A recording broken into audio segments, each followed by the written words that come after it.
Conocer su opinión sobre las otras lecciones aprendidas. Citaba la tercera que usted dio el día ayer en su exposición. Doctor, ¿nos puede ampliar un poco sobre esta? Sí, creo que lo esencial es que no son ocurrencias personales. No es la capacidad que tenga una persona, a menos que se exprese en un liderazgo capaz de construir opciones, sino que son las instituciones las que logran dar permanencia, estabilidad al sistema democrático. Y el problema está en que en nuestra región la principal carencia es que no tenemos políticas de Estado. Cossette hablaba que es necesario llegar a consensos, acuerdos, y quizás parte de su campaña podría ser cómo llega a formular políticas de Estado para los jóvenes, con los jóvenes de los 9 partidos, que haya una plataforma común de que cualquiera que sea elegido van a apoyar 2 puntos respecto a los jóvenes: educación de calidad, más deporte, no sé, cuál puede ser una plataforma de todos los jóvenes hondureños para implementarla desde el Congreso, desde el Estado.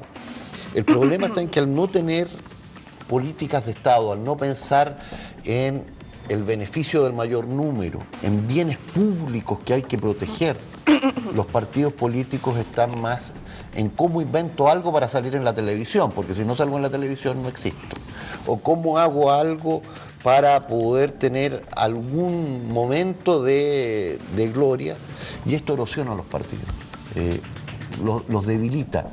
Han perdido la capacidad de reflexionar y por lo tanto es necesario poder pensar de manera muy importante los problemas que tienen que ver con cómo sugerir, dialogar con el gobierno, con las organizaciones sociales para la construcción de políticas de Estado.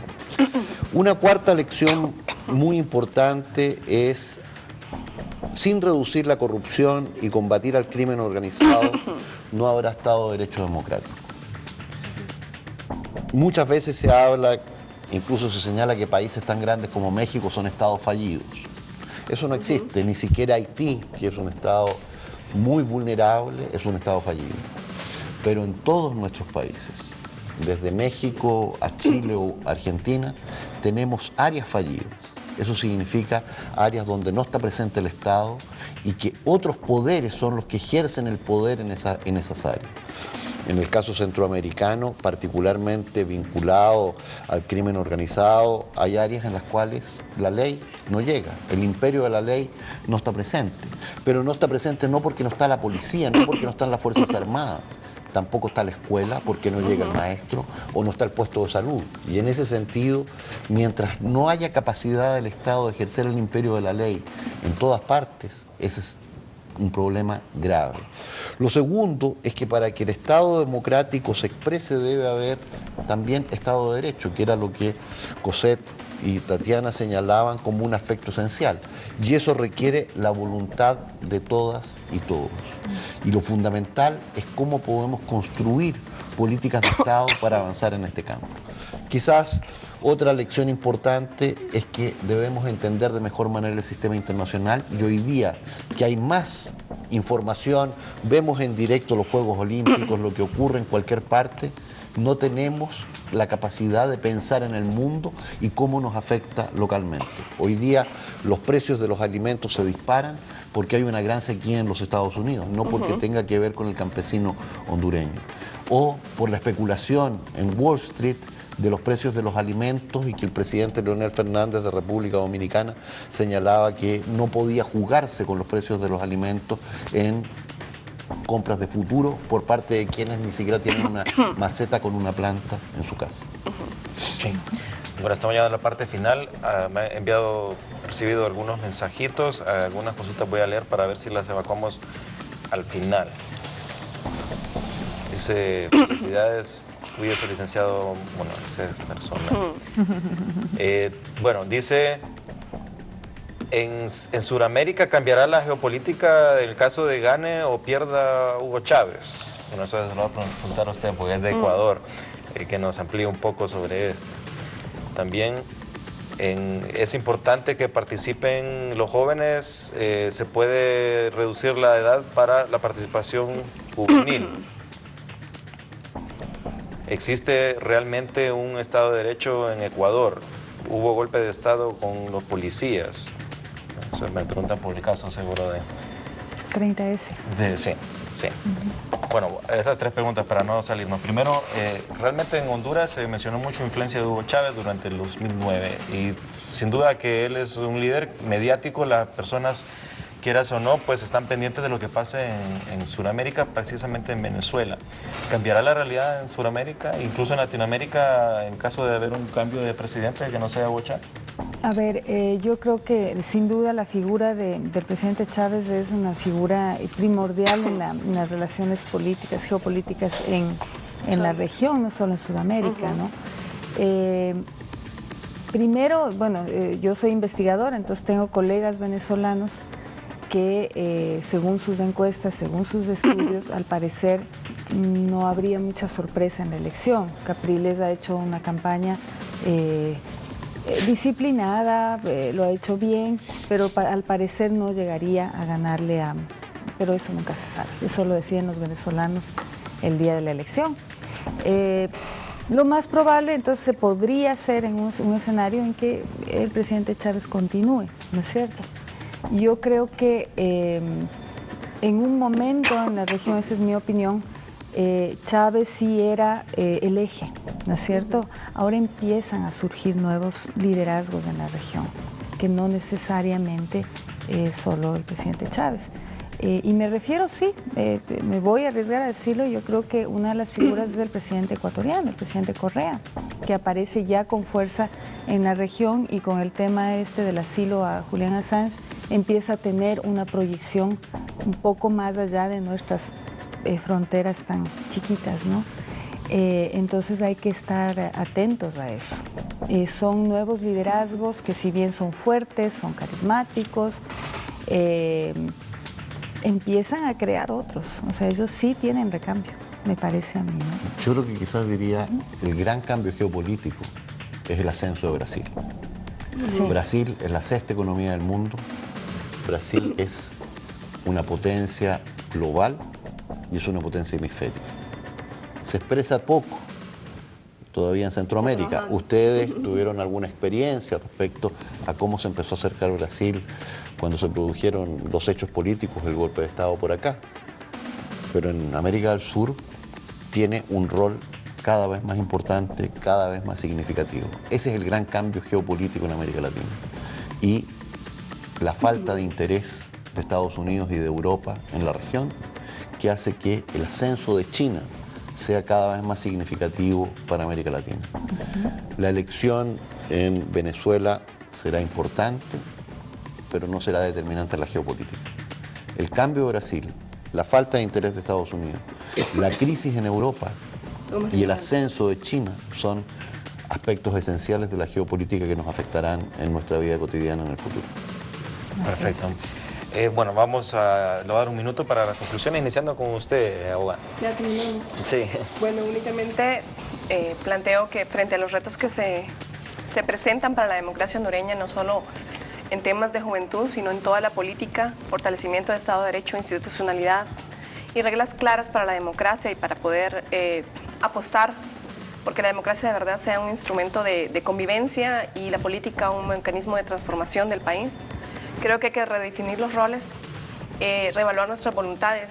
Yo creo que hasta tendríamos que regresar a esa parte del contrato social, restablecer nuevamente qué es lo que queremos para este país y tomarnos en serio la responsabilidad, especialmente los políticos que tienen ya el poder en sus manos, tomarse en serio la responsabilidad que tienen sobre el futuro de Honduras, sobre un Estado de Derecho que continúa en concepciones elevadas, debates constitucionales que poco o nada le interesan a la población porque no se reflejan en su vida diaria y de verdad revalorizar su función como servidores públicos y frente a las necesidades de tanta pobreza que tiene el país, disminuir la exclusión y la discriminación en el caso de jóvenes, de mujeres, los grupos étnicos, aunque se han hecho trabajos importantes, tenemos que seguir avanzando y ponernos la mano en el corazón y la mano en la conciencia. Yo creo que tenemos que ser una generación consciente, sobre todo, de que si se han venido haciendo mal las cosas, no podemos continuar así.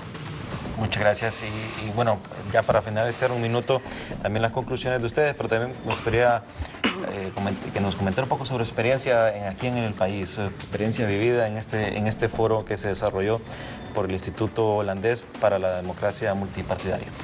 Bueno, para mí es un honor y aprovecho para agradecer al Instituto, no solamente el haber tenido yo la suerte, el honor de que me inviten a compartir aquí con colegas tan prestigiosos, sino también resaltar la labor que hace el Instituto. No solo en Honduras, yo conozco mucho la labor que ellos hacen en el Ecuador desde hace mucho tiempo, y es este espíritu lo que está hablando Coset, por ejemplo, ¿no es cierto? El generar espacios de debate serio, de debate respetuoso, de diálogo multipartidario. El ver al otro no como necesariamente el enemigo, sino partiendo de que somos y buscamos lo mismo. Somos seres humanos, somos ecuatorianos, somos hondureños, somos chilenos, guatemaltecos, somos lo mismo, ¿no? Y poder tener esta oportunidad de conversar, lo que vivimos los 2 días anteriores, yo me llevo una gran satisfacción de ver, conociendo un poco Honduras por el trabajo de investigación que yo hago aquí, poder ver que sí hay la posibilidad, aunque sea de discutir, pero de estar juntos en un mismo espacio y de poder expresar, que cada bando, digamos, exprese su posición. Y sí, a ratos con un poco de pasión, digamos, de energía, pero están ahí, están presentes, están preocupados por su país. Sí, muchas gracias, doctor. Muchas gracias. Quiero también agradecer al Instituto Holandés para la Democracia Multipartidaria, Miguel Calix, que es el representante acá en Honduras, la invitación, la oportunidad de compartir ideas. Y creo que lo que más me llamó la atención fue que empiezan a salir distintas verdades. Aquí usted ha señalado un golpe de Estado de manera clara, en el foro también, pero también hubo personas que dijeron, no, aquí hubo un recambio constitucional, un poco sui generis, pero recambio constitucional, no hubo golpe de Estado. Y fue posible decirlo públicamente, enfrentar a alguien que piensa distinto, pero tratar de encontrar soluciones comunes para Honduras. Y creo que la oportunidad de las primarias, la presentación de nuevos partidos políticos, la presencia de jóvenes que con una escoba dicen que hay que barrer con la corrupción, o del pueblo Garifuna que dice debemos ser tomados en cuenta, en fin, muestra una efervescencia democrática en Honduras que es posible en este contexto tratar de construir nuevas perspectivas. Y en ese sentido, en la medida en que eso se haga y que sea transparente y que programas como el suyo ayuden a mostrar esto, yo creo que se ayuda al objetivo que tuvo este seminario, que es acercar a la política, a los políticos, a la ciudadanía, y que la ciudadanía se sienta cada vez más reflejada, pero exige que la ciudadanía pueda fiscalizar a los políticos y que estos tengan políticas transparentes hacia adelante a través de medios de comunicación y programas como el suyo. Muchas gracias por la invitación. Doctor. Encantado. Muchas gracias. Gracias, Marvin. Muchas gracias, Marvin. Y también agradezco nuevamente también al abogado Miguel Calix, también que nos ayudó a coordinar el programa y hacer posible la presencia de estos invitados el día de hoy, y también hacer posible exitosamente el foro que se desarrolló ayer. Les agradezco, les deseo un feliz fin de semana. Les recuerdo que podemos seguir en contacto a través de la red social, la página de Facebook del programa, Primer Plano HN, también a través de Twitter, Marvin Espinal HN, y todos los programas de Primer Plano están disponibles en la red, en la web, en YouTube. Que tengan un feliz fin de semana, que Dios los bendiga, y si Dios quiere nos volvemos a ver el lunes de 7 a 8 de la mañana, abordando siempre importantes temas de la realidad nacional. Muchas gracias.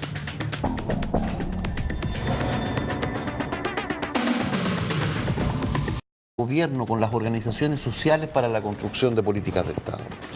Una cuarta lección muy importante es, sin reducir la corrupción y combatir al crimen organizado, no habrá Estado de Derecho democrático.